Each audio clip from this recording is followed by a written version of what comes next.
Welcome back to another Wartales video. Today we're going to have a look at some lo-fi graphics settings that the devs are considering implementing. No, obviously, I'm full of it today. As many of you might recognize, this is a very old game called Heroes of Might and Magic 3. Now, I know a lot of people are going to be making videos comparing Wartales to a more recent release, Battle Brothers. And I've got, I don't know, 100 or so hours experience on Extreme in Battle Brothers. So I could probably comment and make that comparison, and look, maybe I will. But for me, I actually think that Wartales invokes a little bit more of an older game, Heroes of Might and Magic, what I'm showing you now. Whoa, but that game came out in 1999, you say? Or the graphics are terrible, you say? Actually, I really don't know what you're saying because I'm sitting in a little room talking into a microphone. But anyway, maybe that is what you're saying. All right, so look, I just kind of want to give you a quick overview to basically try to say, like, if Heroes of Might and Magic 3 used to be your thing, maybe Wartales will be a game that piques your curiosity or just brings back some of those memories. For those already playing Wartales, look, you might not care. Maybe I'm actually introducing you to a very old game that you've never heard of. Obviously, time has moved on in the last little while. But look, either way, let's see if we can just recapture some magic of those old games. So for me, Heroes of Might and Magic was a game that I played as a kid. It invoked this real sense of awe and exploration as you moved around the world and encountered all these creatures that, you know, got stronger and stronger as you moved through the different maps, and the campaigns were just fantastic. I still remember Gelu being my absolute favorite hero, turning regular old archers into these amazing sharpshooters. And that exploration, that feeling of not being told exactly what to do and having to figure things out for yourself. That's really what I think the essence of what Wartales captures for me when I'm thinking about Heroes of Might and Magic. But there are some other things as well. Okay, so first of all, the world map. So in Heroes of Might and Magic 3 campaigns, the world maps were set. They are very similar to the Wartales maps in that the same buildings are in the same places every time. There was no random generation occurring for the campaigns in particular, but oh man, like they were still very fun to explore. Part of the magic of these maps was, you know, learning what was where, how to find more efficient paths, and you'll definitely see a resemblance here. But you do have the advantage that exploration of the world map in Wartales is done in real time. So there's no turn-based overworld exploration, and kind of getting to roam around it, learning about the world and the stories within it. I really think that they hit the mark there. And the Wartales world is obviously a lot more full, a lot more populated, whereas the Heroes of Might and Magic campaigns tended to have very little dialogue once you were actually into the campaign itself. So there is resource collection, so it was strangely satisfying in Heroes of Might and Magic running around and getting all these little, you know, piles of resources and stocking up to build your town up. And the comparison between building up a town in Heroes of Might and Magic in Wartales is building up and expanding your campsite. The little kind of, you know, mini extra character that follows your squad around in the world.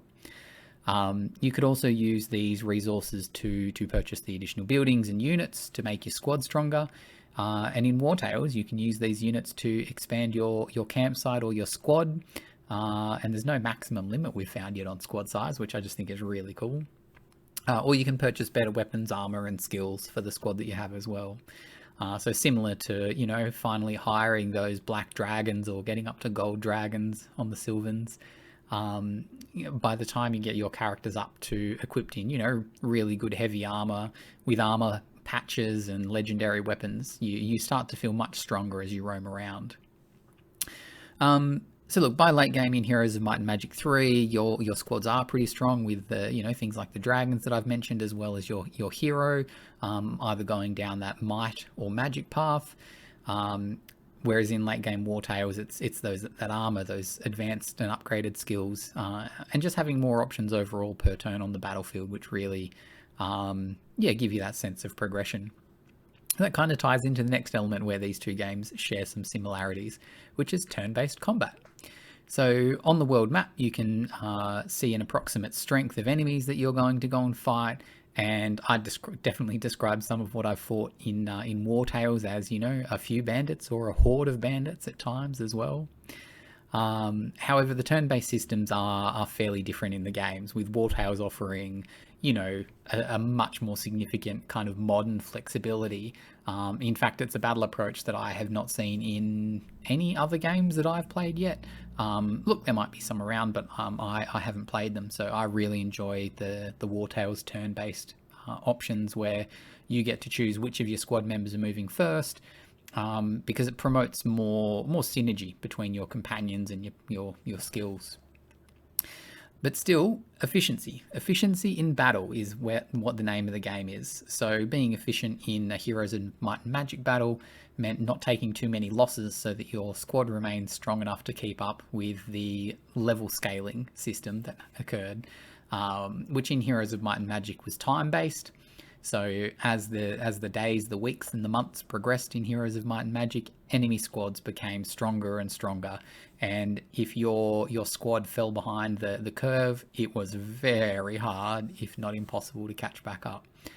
There's definitely some campaigns that I took a little bit too long exploring, and as a result, my squad was not up to scratch for the final battles that would occur.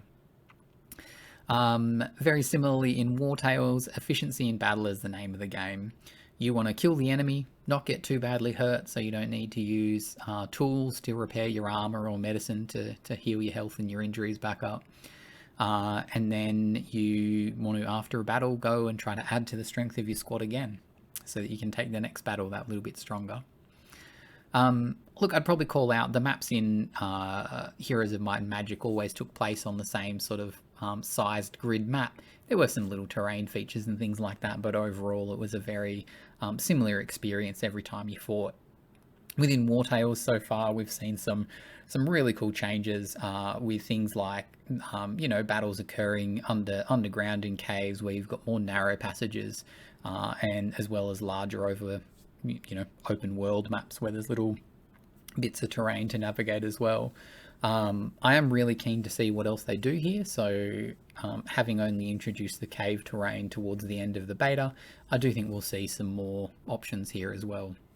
The weather system in Wartales is just gorgeous as well, where if you're playing in a snowstorm and things like that, your visibility is reduced, and I think that's really, really cool.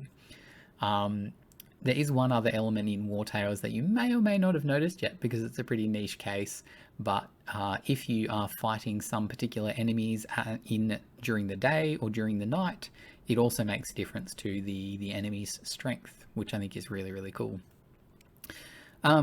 So as I've sort of already mentioned, the scaling system for Heroes of Might and Magic was a bit frustrating at times because you could fall behind the curve, which is, again, a little bit more similar to how Battle Brothers does it, where, on the really hard difficulties, unless you're surrounding people with daggers and stabbing them to steal but not destroy their armor, it's actually very possible to fall behind that scaling curve, and just get punished when the larger events happen. Within Wartales, scaling is currently based on your squad size, so even after a Pyrrhic victory, you can actually continue just with a reduced troop number, and then the enemy parties scale down accordingly as well. So it's a little bit more flexible like that to begin with. I'm curious to see what happens when they implement the fixed scaling for zones, which seems to be one of the things in the roadmap based on community feedback. I do feel like, let's say you get a big squad and you run along and lose a lot of that squad in a now level 5 zone, it means you're actually going to have to go back to a zone you don't want to be in just to level your troops up again, just to eventually 5 to 10 hours later head back to where you already were, as opposed to with the reduced scaling. But look, we'll see how it gets implemented, and we will go from there. Look, there are a couple of big differences in between Wartales and Heroes of Might and Magic, and the biggest one that I'd mention is that there's no multiplayer in Wartales. It is designed as a single-player experience, more like the campaign from Heroes of Might and Magic than the multiplayer custom maps. You also don't move from one scenario to another and, carry over a hero or items or anything like that. Though I think that the regions with, the size of them and how long it takes to complete them could really be almost considered individual campaign maps, I guess. And then, look, Wartales is a much more low magic setting as well. So there's no dragons, no fairies, no elves that we've seen. But there are some hints of some scary things in the world that we have yet to encounter. So look, after playing the Wartales demo, mid-year, I actually found myself downloading and installing Heroes of Might and Magic just to scratch that similar itch. Now, I don't know if it's going to be the same for you when you jump in and play. Do let me know. I kind of hope there's some people that, are recapturing that same experience than I had. And look, Heroes of Might and Magic attracted a cult following, and, it's still played to this day, more than 21 years later, which I do find incredible. They're big shoes to fill, but I wonder. I do wonder. All right, that is CAG over and out. I hope you enjoyed, and have a great day.